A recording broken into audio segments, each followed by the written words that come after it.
Hi అండి, అందరికీ నమస్కారం. సో, ఇప్పుడు ప్రజెంట్ ఇంటర్మీడియట్ చదువుతున్నారు కానీ, ఇంటర్మీడియట్‌కి వచ్చేవాళ్ళు కానీ, ఎవరైనా స్టూడెంట్స్, ఆ పేరెంట్స్ అందరికీ సంబంధించి కొన్ని డౌట్స్, కొన్ని పాయింట్స్ ఉన్నాయండి.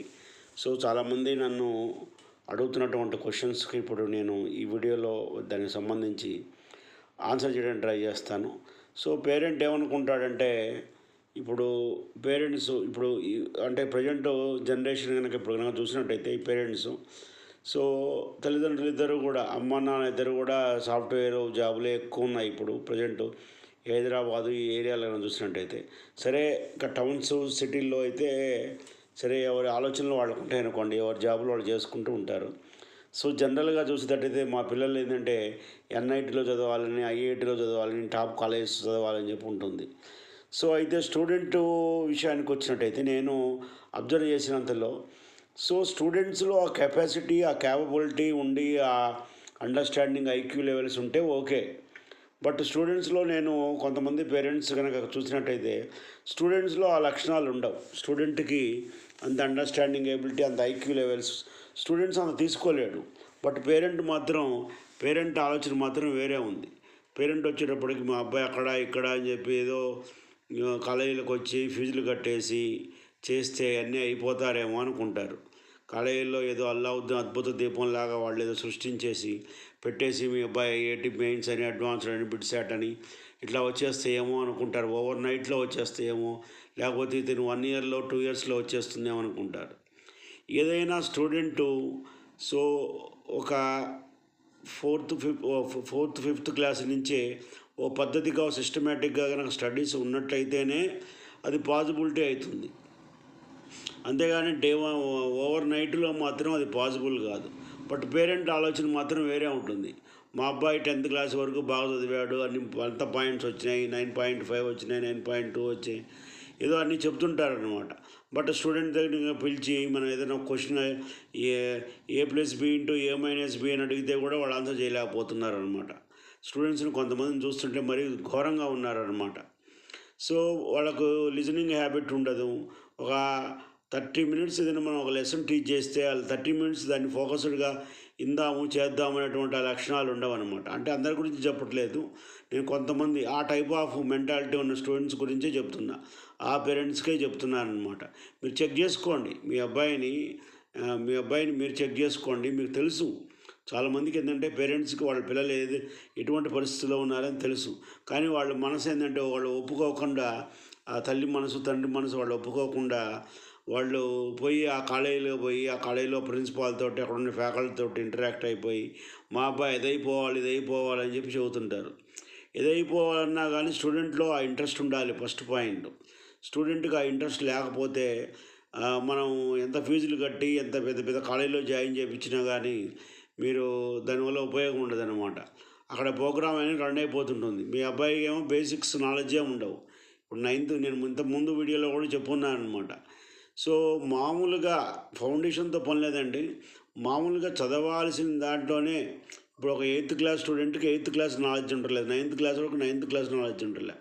10th క్లాస్లో 10/10 మార్క్స్ వచ్చాయి, 10/10 వచ్చిందని చెబుతారు కానీ దాంట్లో వాళ్ళకు బేసిక్సే ఉండలేదన్నమాట. మనం కనుక అబ్జర్వ్ చేస్తే బేసిక్ నాలెడ్జ్ ఉండలేదన్నమాట. అయితే ఇక్కడ పాయింట్ ఏంటంటే 10/10 వచ్చినాయి, మా అబ్బాయి బాగా చదువుతాడని పేరెంట్ అనుకుంటాడు, ఆ స్టూడెంట్ కూడా అట్నే ఫీల్ అవుతాడు అనమాట. కానీ ఇంటర్మీడియట్లో ఏదైనా ప్రాబ్లం ఇచ్చి సాల్వ్ చేయమంటే ఓన్గా ఆలోచించి చేసేటువంటి ఆ కెపాసిటీ అనేది ఉండదు, ఫస్ట్ పాయింట్. ప్లస్ ఎంతసేపటికి నాకు 10/10 10th వచ్చినాయనే విషయమే వానికి గుర్తుంటుంది. కానీ ఇక్కడికి వచ్చి ఒక ప్రాబ్లం సాల్వ్ చేయడానికి ఓన్గా ఆలోచించి చేసేటువంటి ఆ క్యాపబిలిటీ, ఆ కెపాసిటీ చాలామంది కనపట్లేదు. మరి అక్కడ 10/10 ఎట్లా వచ్చాయో, ఆ 10th క్లాస్లో అన్ని మార్కులు ఎట్లా వచ్చాయో, ఎట్లా పాస్ అయ్యారనేది మరి వాళ్ళే ఆలోచించుకోవాల్సి ఉంటుంది. ఎందుకంటే ఆంధ్ర కానీ తెలంగాణ కానీ మీరు చూసినట్టయితే 10th క్లాస్ వచ్చేటప్పటికి 92% పాస్ అవుతారు.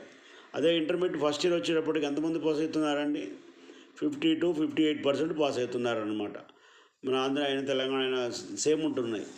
అంటే ఈ గ్యాప్ను చూసారా, ఈ 35-40% గ్యాప్ ఉంటుంది చూసారా, ఈ గ్యాప్లో మళ్ళీ చాలామంది స్టూడెంట్స్ ఫెయిల్ అవుతున్నారు.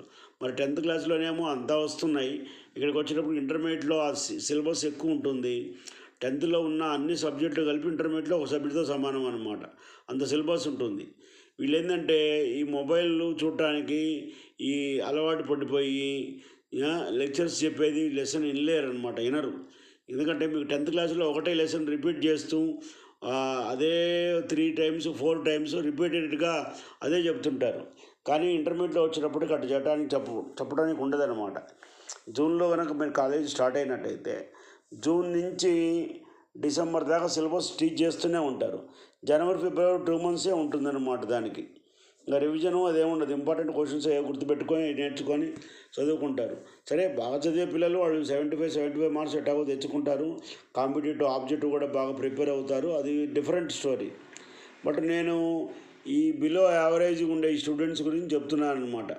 వీళ్ళు యాటిట్యూడ్ కానీ వీళ్ళు క్లాస్ చెప్పేటప్పుడు వినరు. వీళ్ళ గొప్పతనం ఏంటంటే వీళ్ళు క్లాస్ చెప్పేటప్పుడు వినరు, వీళ్ళు ఎక్కువసేపు వినలేరు, అసలు వినరన్నమాట. వీళ్ళకి లిజనింగ్ హ్యాబిట్ ఉండదు. ఆ స్కూల్లో ఏమి వింటారో ఏమో, మరి అక్కడ వాళ్ళే చెప్పాలి. కాలేజీలో వచ్చేటప్పటికి వీళ్ళు వినరు అసలు. విని పాయింట్ వైజ్గా ప్రతి పాయింట్ విని దాన్ని గుర్తుపెట్టుకొని దాన్ని నోట్ చేసుకొని దాన్ని మళ్ళీ ప్రాక్టీస్ చేసుకుంటేనే అది సక్సెస్ అనేది అవుతుంది. అటువంటి ఎబిలిటీ, అటువంటి థింకింగు, అటువంటి యాటిట్యూడ్ ఉండదు ఆ పిల్లలకి. వాళ్ళు వినరు, పక్కన వాళ్ళు వినరు అనమాట. ఆ విధంగా తయారైనారు కొంతమంది స్టూడెంట్స్ చూసినట్టయితే. ఆ విషయం పేరెంట్స్కి చెబితే పేరెంట్స్ కూడా అంత సీరియస్గా పట్టించుకోరు.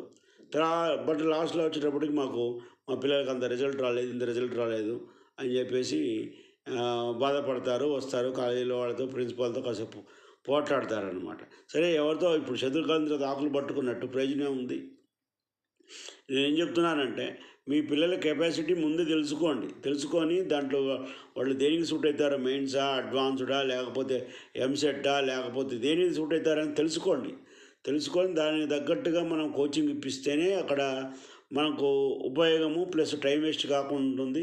స్టూడెంట్ కూడా అంత ప్రెషర్ తీసుకోకుండా ఉంటారు. అయితే ఇలా గొప్పతనం ఏంటంటే కొంతమంది స్టూడెంట్స్ అసలు ప్రెషర్ కాదు, అసలు పట్టించుకోరు, అంత సీరియస్నెస్ ఉండలేదన్నమాట. కొంతమంది స్టూడెంట్స్కి అంత సీరియస్నెస్ ఉండదు, అంత ఆలోచన చేయరు. ఎప్పుడో మార్చిలో ఎగ్జామ్స్కి ఇప్పుడు నుంచి చదువుకుంటే మర్చిపోతాంలే అన్నట్టు ఉంటారనమాట. నేను చెప్పే విషయాలన్నీ కొద్దిగా కామెడీగా అనిపించవచ్చు, కానీ రియల్గా కాలేజీల్లో, ఆంధ్ర తెలంగాణలో మోస్ట్ ఆఫ్ ద కాలేజీలో జరుగుతున్నది ఏంటంటే ఇదే అనమాట. సో కాబట్టి ఈ విషయాలన్నీ కూడా పేరెంట్స్ గమనించుకొని దాని తగ్గట్టుగా మరి మీ పిల్లల బాధ్యత మీదే ఉంటుందన్నమాట. సో కాలేజీలో అల్టిమేట్గా ఏంటంటే వాళ్ళు చెప్పేది వాళ్ళు చెప్తారు, మీరు సీరియస్గా పట్టించుకొని మీరు చదువుకొని చేసినప్పుడే అది సక్సెస్ అవుతుందన్నమాట. సో కాబట్టి నా సజెషన్ ఏంటంటే మీ పిల్లలతో మీరు ఇంటరాక్ట్ అవ్వండి. మీరు ఎట్లా కష్టపడ్డారు, ఎట్లా ఈ స్థాయికి వచ్చారనేది మీ పిల్లలకు చెప్పండి. ఆ మొబైల్స్కు వాటికి చదువుకునే వయసులో బుక్స్ కావాలి. అదే పొద్దుగులు ఫోన్లు పట్టుకొని ఫేస్బుక్లో, ఇన్స్టాగ్రామ్లని, వీటిలని అవన్నీ చూసుకొని ఆ వీడియోలు అవన్నీ చూసుకుంటే ఎంత టైం వేస్ట్ అనమాట, పరమ టైం వేస్ట్ అనమాట. అదంతా చేయాల్సిన పని కాదు. ఇంటర్మీడియట్ చదువుకు వచ్చిన తర్వాత అసలు చేయాల్సిన పని లేదు, మొదటి నుంచి కూడా అది. ఎందుకంటే 6th, 7th, 8th, 9th classes బాగా స్టాండర్డ్గా చదివి ఆ బుక్లో ఉన్నంత నేర్చుకుని వచ్చిన స్టూడెంట్ కూడా నేను చెప్తున్నా కదండి, నాకు 25 years ఎక్స్పీరియన్స్ ఉంది. ఒకరోజు ఏదో 5 సంవత్సరాలు 10 సంవత్సరాల ఎక్స్పీరియన్స్ కాదు, థౌజండ్స్ ఆఫ్ స్టూడెంట్స్ని చూసున్నాను అనమాట. సో ఆ ఎక్స్పీరియన్స్తో చెప్తున్నాం కదా. 6th, 7th, 8th, 9th, 10th క్లాసులు మ్యాథ్స్ అయినా సైన్స్ అయినా ఆ సబ్జెక్ట్ అయినా బాగా చదువుకొని వాటిల్లో ఉండే ఫార్ములాస్ కానీ అక్కడ ఉండేటువంటి లెసన్స్ ఏవైతే ఉన్నాయో అవి పర్ఫెక్ట్గా ప్రిపేర్ అయిన వాడికి జేఈ మెయిన్స్లో ఫౌండేషన్ లేకపోయినా జేఈ మెయిన్స్ సక్సెస్ అయిన వాళ్ళు, క్రాక్ చేసిన వాళ్ళు చాలామంది స్టూడెంట్స్ ఉన్నారు. ఎందుకంటే ఆ స్టూడెంట్కి ఆ డెడికేషన్ ఉండాలి. అంతేగా ఎంతసేపటికి ఫోన్లు పట్టుకొని కూర్చొని గంటలు రోజుకి 24 గంటలే ఉంటాయి, 25 గంటలు 26 గంటలు ఎవరికి ఉండవు. ఆ ఉన్న టైంలోనే కరెక్ట్గా టైం వేస్ట్ చేసుకోకుండా కష్టపడి ప్రాపర్గా కరెక్ట్గా ప్లాన్ చేసుకొని సండే వస్తే చదవను, పండగలు వస్తే చదవను అంటే కుదరదు అనమాట. అటు ఇది కాదు, ఇదేదో మామూలుగా హాలిడేస్ ఇస్తారు ఏదో రెస్ట్ తీసుకోవడం కోసం. అంతేగాని మీరు అప్పుడు చదవని ఇప్పుడు చదవని అని చెప్పి చదవకుండా కూర్చుంటే ఎవరికి నష్టం అంటే మీకే నష్టం. మీకు నష్టం, మీ పేరెంట్స్ బాధపడతారనమాట. స్టూడెంట్స్ చెప్తున్నాను. సో కాబట్టి ఈ విషయాన్ని మైండ్లో పెట్టుకోండి. నేను ఇంకొక నెక్స్ట్ వీడియోలో నేను కొన్ని పాయింట్స్ చెప్తాను. నేను అబ్జర్వ్ చేసే పాయింట్స్ ఇట్లా చెప్పుకుంటూ పోతే గంటలు గంటలు చాలా టైం పడుతుందన్నమాట. సో కాబట్టి స్టూడెంట్స్ అందరూ గుర్తుపెట్టుకోండి, క్లాసులో కూడా కూర్చునేటప్పుడు ఎప్పుడో వెనక్కి పోయి ఎక్కడో కూర్చుంటారు. ముందుకొచ్చి కూర్చొని క్లాసులో ఇన్వాల్వ్ అవ్వాలి, చెప్పే లెసన్ వినాలి. కొంతమంది పిల్లల్ని నాకు చూస్తుంటే చోట్ల ముచ్చటేస్తుంది. మార్నింగ్ 8 నుంచి ఈవినింగ్ 5:30, 6 వరకు కంటిన్యూగా చెప్తున్నా కానీ వింటూనే ఉంటారు. అదే టెంపోలో వాళ్ళు మెయింటైన్ చేస్తూ ఉంటారనమాట. సో వాళ్ళు ఏంటంటే ఇంకా ర్యాంకు వచ్చి సక్సెస్ అయిన వాళ్ళందరూ అట్లనే ఉంటారు.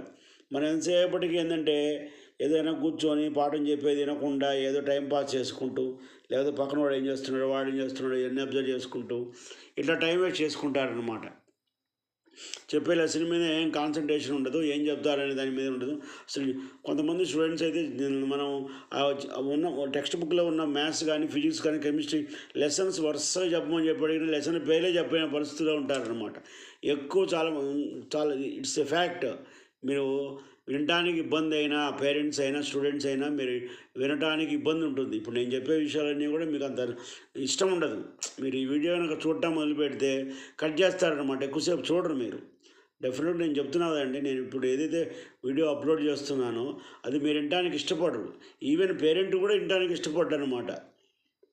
అది ఎందుకంటే మీ అబ్బాయి సూపర్, అసలు మీ అబ్బాయి చదివినట్టు ఎవరు చదవలేరని చెబితే మాత్రం అసలు హాయిగా ఉంటుందన్నమాట. అది మీ అబ్బాయి సూపర్ అంటే అసలు మీ అబ్బాయి చదివినట్టు మీ బాబు చదివినట్టు ఎవరు చదవలేరు, మీ అబ్బాయికి ఇంకా ఇంతకంటే పెద్ద కోచింగ్ ఇప్పిద్దాం అనుకుంటున్నాం, ఇంకొక 20,000 కట్టిపోండి అని చెప్పారు అనుకోండి, కాలేజీలో కట్టిపోతారు, నమ్మకంగా అమాయకంగా కట్టేసి వెళ్ళిపోతారు. కానీ మనం ఏంది, మన పిల్లోడు ఏంది అని చెప్పి వేరే ఉంటుంది. అక్కడ తీరా రిజల్ట్ వచ్చిన తర్వాత అక్కడ పిక్చర్ వేరే ఉంటుంది. ఇవన్నీ కూడా నేను చెప్పేవన్నీ కూడా నిజాలు. నేను చెప్పేవన్నీ కూడా ఇదే ఇప్పుడు విషయాలు ఏంటంటే పేరెంట్ కూడా ఇష్టం ఉండదు. మీ అబ్బాయి ఇది అట్లా ఇట్లా అని చెప్తే ఇష్టం ఉండదు. ఎప్పుడు తెలుస్తుంది ఈ విషయాలన్నీ అంటే, రేపొద్దున ఏ కాలేజీకో పోయి విఎన్ఆర్కో లేకపోతే బీఆర్ఐటీకో పోయి వాడు 20 లక్షల రూపాయలు డబ్బులు తీసుకురమ్మంటాడే. జేఈ మెయిన్స్ లేదు, ఎంసెట్ లేదు, ఏం లేదు, ఇంటర్మీడియట్ మార్కులు ఏదో 100 మార్కులతో పాస్ అయ్యాడు అనుకోండి, అప్పుడు తెలుస్తుంది అనమాట. అప్పుడు డబ్బులు కట్టేటప్పుడు అప్పుడు తెలుస్తుంది అనమాట. ఏదైనా చదువుకొని ఉంటే కౌన్సిలింగ్లో ఏదైనా మంచి కాలేజీలో అడ్మిషన్ దొరికేది, నీ లక్షలు కట్టే పని ఉండదని అప్పుడు తెలుస్తుంది అనమాట. అంటే డబ్బులుంటే ఓకే, డబ్బులుంటే కట్టుకోవచ్చు, ఇబ్బంది లేదు. సో కొంతమంది ఏంటంటే అంత డబ్బులు ఉండవు కదండి అందరి దగ్గర.